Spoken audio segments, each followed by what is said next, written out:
Hi, welcome to the Link to Change podcast. I'm Hayley Brown. I am the Chief Executive at Link to Change, and in the sessions we are going to be exploring all things related to exploitation, grooming, and we are hopefully going to answer some key areas that you as a community have asked in regards to exploitation.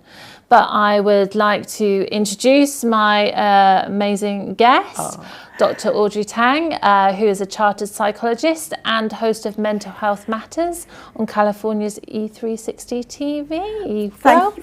Thank you for having me again, Hayley. Yes, brilliant. You've been so helpful at answering our viewer questions, and I do have a couple more for you. Okay, that's fine, that works. Thank you. This is on exploitation. Yeah. It's a systemic issue. It's not isolated. Why do we need to approach exploitation as systemic? Okay, so I think what we need to do is we need to think about the bigger picture around exploitation. And so we know what exploitation is. Well, hopefully, if you've been watching these by now, you should know what exploitation is. We know what it is. We know what the impacts are and how it affects, but it is that bigger picture. So it's thinking systemically about all of those reasons and all of those things that contribute to why exploitation is taking place in the first place, and where those opportunities come from for the exploitation to take place. Yes. So I would say one of the key factors at the moment, if we look at it in a systemic way, is around our socio-economic climate, inequalities, and we know that then fuels vulnerability in everybody, not just young people. So if we think about, a good example has been the cost of living crisis. Yes. And we often get asked if, because of the cost of living crisis, have we seen an increase in exploitation? 100%. So we need to think about some of the factors that sometimes, and drive's not the right word, but that lead to exploitation. So for some, yes, for the majority there is that grooming process, but sometimes there's the lure of something else. So for some young people it can be as simple as, I've not had a hot meal at home in weeks. The perpetrators are outside the school gates offering you a burger, offering you need a new pair of school shoes desperately. Mum can't afford to buy me a new pair of school shoes. All the kids at school are picking on me because I've got a hole in my shoe. You know, all of those sorts of things. Here you go. Here's a pair of shoes. We've had young people whose exploitation, especially if we think in terms of criminal exploitation, how that has really ramped up in terms of what has been going on at home socio-economically. Mum is struggling to feed the children, you know, the way they live, the home. Mum needs more money, therefore young person increases the amount of drugs that they are transporting, you know, county lines. Thinking about all of those factors that have kind of driven the vulnerabilities in that young person. Yes. And poverty is a massive factor, especially now, because we know in society everybody in one way, shape or form is struggling. Therefore it then impacts well-being, it impacts their vulnerabilities to exploitation. I think what's really hard to hear when you were speaking about how the cost of living crisis has changed how young people might become even more exploited is that the young person's actions come from a place of love. They're actually doing it it sounds like to support their family, to not cause an extra burden. And that's really heartbreaking. And so with regards to that, is that almost, they can see mum struggling or dad struggling, does that stop them reporting anything as well? Because they're seeing they can help and they can contribute. Is that part of the reason they hold back? I mean, yes, definitely, because it's a real battle. You think of a young person who can see mum, dad struggling, Yes. And they have this perpetrator here with this lure of money and a particular lifestyle, how everything is portrayed to them. They see the money, they can help. That means they can help provide, they can help support, reduce struggles at home, but also they manage to get all of these things. The reality then, obviously, for nearly all of them, is completely different. Of course it is, yes, yeah. Once they're in there, but there is still that element of fear, I guess, with some young people where they'll say, but then that means that I'm not going to be able to help feed brother, sister, Yes. or all of those different types of things. So there was also that element of feeling responsible for contributing and for helping out, and it's all part of that really complicated web that is woven. Yes, and sort of relating to this web, we've spoken on a different podcast about the lack of physical evidence, all the things that hamper prosecution.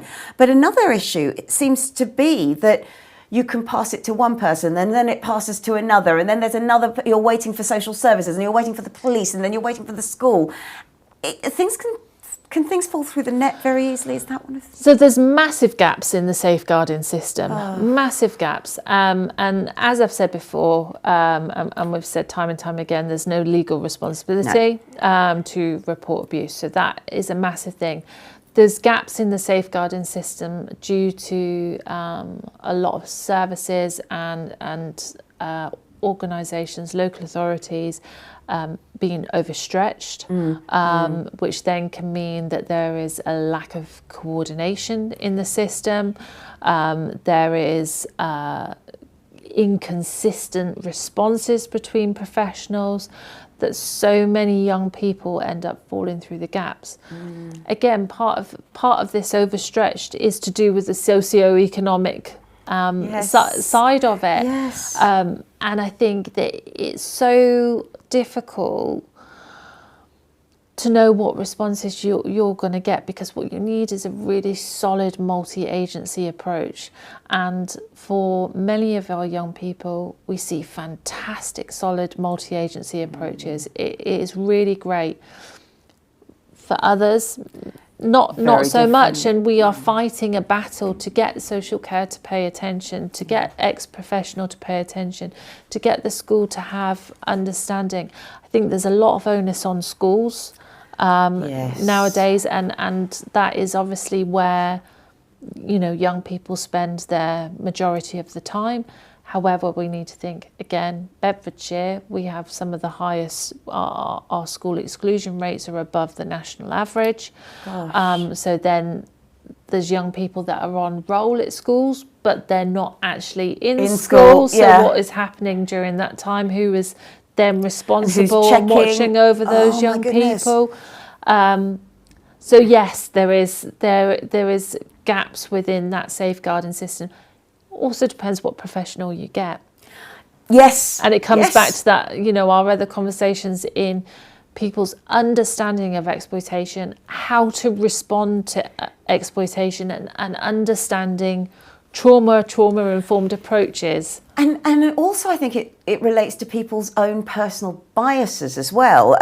So we've spoken before about how there is a stereotype which leads to victim blaming, but there's also gender biases, there's racial biases that are going on. And just as an example from one of our viewers, they've said when they go to speak to the professionals about their child and they don't wear their wedding ring, they get treated very differently to when they speak to professionals about their child when they do. And that bias is beyond me, yet that must cause so many issues as well. It does, and I'm going to give you a prime example here for me. When I became chief executive at Link to Change, obviously, I have two full sleeves. I am covered in tattoos, and I still get it now. And I'll go into meet, and people will go, oh, and there's an automatic bias just in terms of that.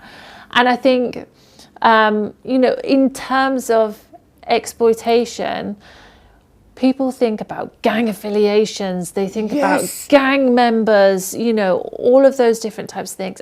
But that is one small part. Again, in the news recently, there's been, not to name any names, but there's been a lot of press again around grooming gangs. And there is so many biases there. There's so many gender biases, there's so many racial biases, whereas actually there's no data. There's no data to evidence any of this, to back it up. Yes, we have cases that have hit the press.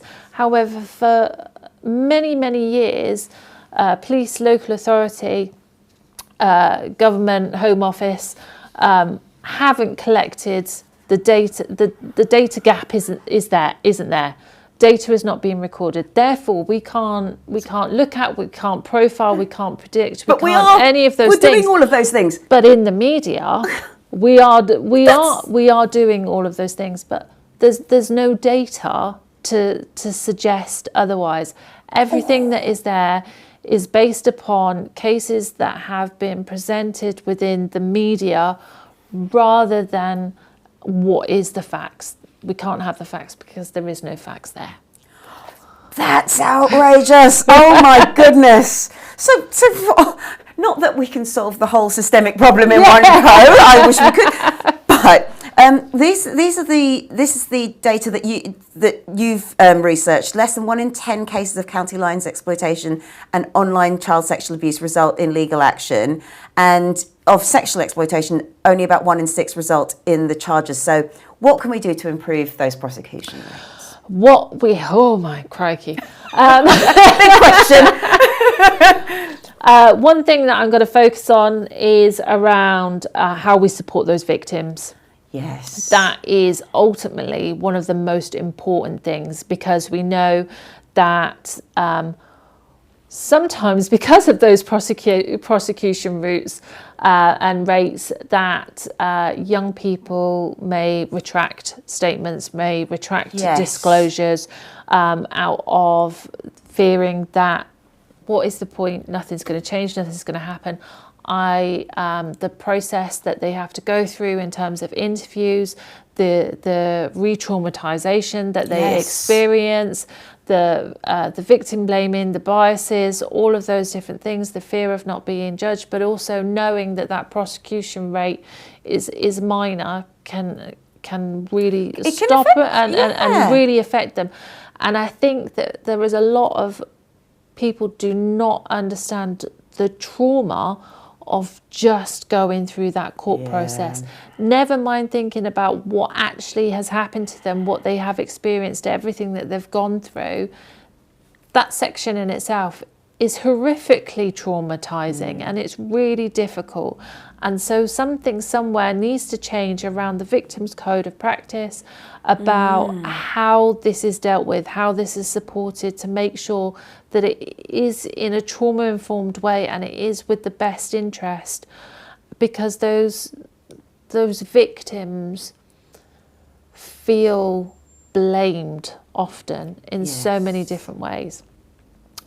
Another thing that I know we've touched on before is those prosecution rates, the legal loopholes, where exploitation, where grooming, where even sexual assault, where all of those things sit in terms of the legalities and the structures that have kind of been put in place. Prosecution rates are so minor, and even if you do get to the point of prosecution, you can see someone being prosecuted for, as I say, 18 months community service for sexual assault and rape.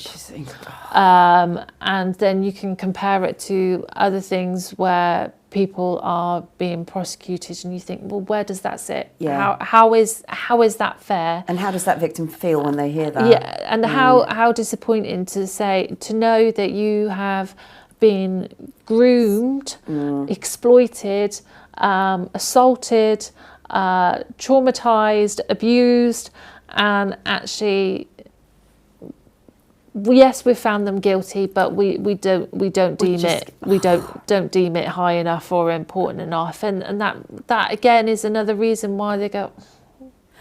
It's like telling you we don't deem you important enough and high enough. That's another form of trauma you're placing on that person. Yeah. That's horrific. And you know, the work that has been done, and victims have said these things time and time and time again. And, you know, everything, again, that was in the press around inquiries and what needs to be done in terms of the sexual...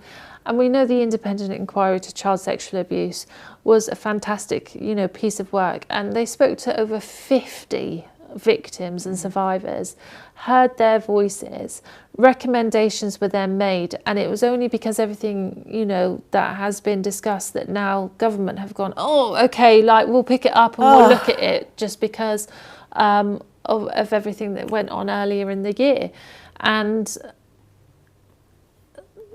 at what point has anyone listened to the victims, apart from those that were conducting the research, have listened to those victims and what they're saying? Because for every single inquiry that's been done, victims have been spoken to, but then there's been another inquiry done where victims have been spoken to without listening to what these victims are trying to say. Recommendations that have been put in place time and time again based upon what these victims are saying, and yet nothing kind of seems to change, or they make these changes, but then there's no money for any of these services to be able to provide that efficient support. You know, our sexual assault referral centres, so overwhelmed, overworked, overstretched, and so someone somewhere, needs to, you know, up top, needs to start thinking about how can we make this situation better? Because we can do all this work down here, we can educate, we can build communities, we can support all of those things, but it has to come down the other way as well. Oh my goodness, this is a real minefield, and you know, again, thank you so much for having me on this, because again, I've learned so much. Probably got more and more frustrated as you're talking. So if that has wound other listeners up as well as it has me, what can we do? Can we write to our MPs? Can we do anything? Oh yes, do all of that. Okay. Write to your MPs. We constantly run campaigns, so it's, you know, contact us and say, look, what can we do? How can we help? And sometimes it is about sharing our latest campaign to raise those awarenesses, but it's about advocating and speaking up for those that can't speak up. Oh, thank you so much for having me, Hayley. Well, thank you for coming on. Well, that's us for today, and just make sure that you stay safe, stay educated, and let's protect our children and young people's future. Thank you.